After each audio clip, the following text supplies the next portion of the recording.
Today I wanted to share with you another way that I enjoy doing leather cloaks. Now this is for a well-aged but not worn out cloak. Something that's seen the test of time but is still holding up.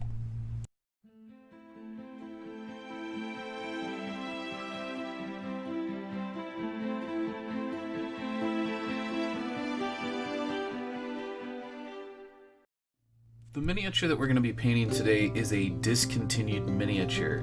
This was given away as the anniversary figure for the 25th anniversary of Reaper Miniatures. I believe you pronounce his name as Dumar, and he is a wizard, and he is one of my favorite sculpts that came out of the anniversary figure. There's a few others that are really good, and we'll cover those when we get around to them, as they do have most of the anniversary figures.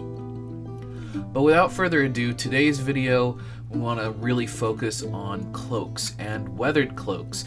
And where on earth did today's inspiration came from? Well, I was going through my pile of shame, as you do from time to time, and I realized that there was the older GW box right around the time when they started putting the little paint tutorials on the back of the box to show you what colors they use to paint what. And there was like 7 or 8 colors just for painting a cloak, and I thought, well, that's way too many. That's just GW being GW and wanting you to apply multiple coats of paint to spend money.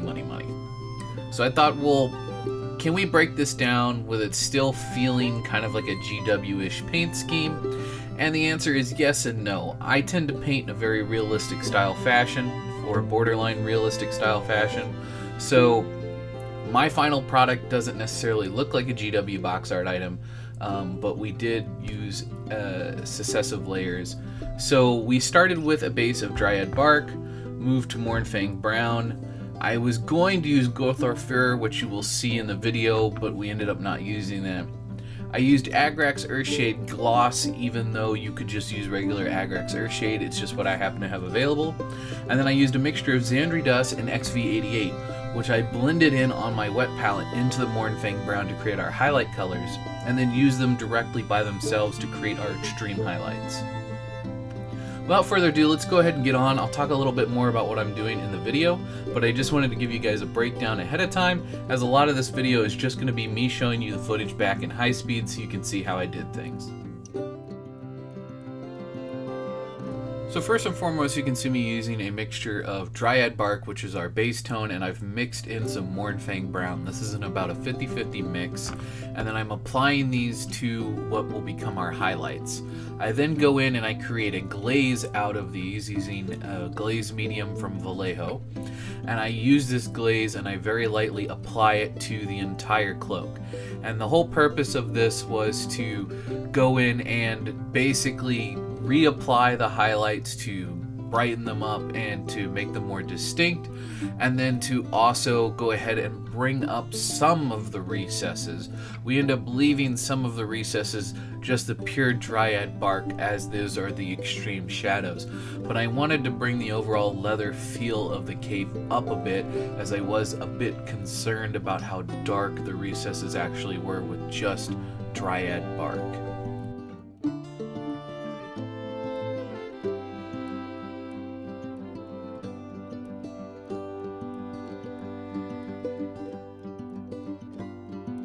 At this point in the process, I'd pretty much given up on Gothar Brown and had moved on to XV88. It really wasn't giving me the highlights that I wanted, and XV88 just gave that punch of color that I needed.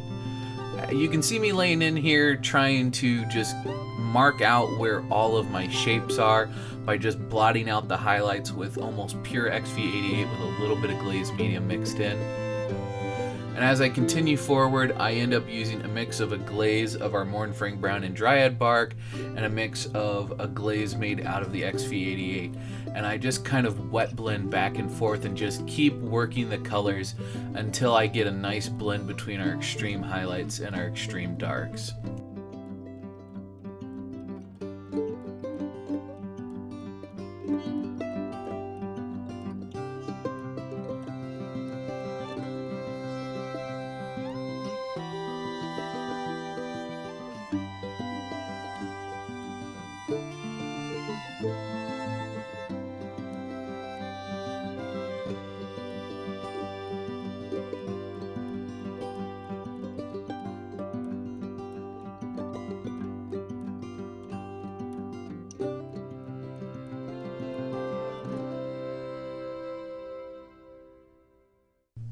Right around this time period, I realized that I was starting to lose some of my highlights. My XV88 wet blending was just blending a little too well, but I did like where I was going. So I ended up using Xandri Dust mixed with 50/50 XV88, and that allowed me to bring a punch of highlight back to my cloak in the places where it needed it. I then used a similar wet blending technique to what I do when I wet blend with water, where basically it's a way to feather out the color, and I use that to just bring my highlights back up to where they needed to be. I then end up using Xandri Dust purely straight out of the pot with a very small 000 brush, and that's for doing all of my micro textures and my detail work. You can see me adding in a lot of little streaks and scratches. You can see me using stippling on parts of the cloak where I want to make it look super worn, like in the shoulders and at the bottom. And this is just a really great way to give this worn out appearance to this cloak.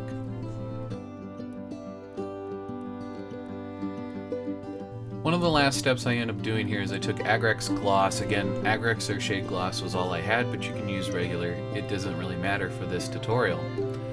I end up taking my Agrax Earthshade Gloss and I end up mixing it about 75% thinner to Agrax Earthshade. And I did this because I wanted to very slowly refill in my shadows and bring some of that definition back in. As you can see, I'm not applying this all over the miniature, I'm just applying it in very specific locations. I did about 3 coats of this. If I had not diluted it as much, I could have done less coats, and I could have probably gotten a much darker color in certain places, but all in all, I was very happy with the final product that I got.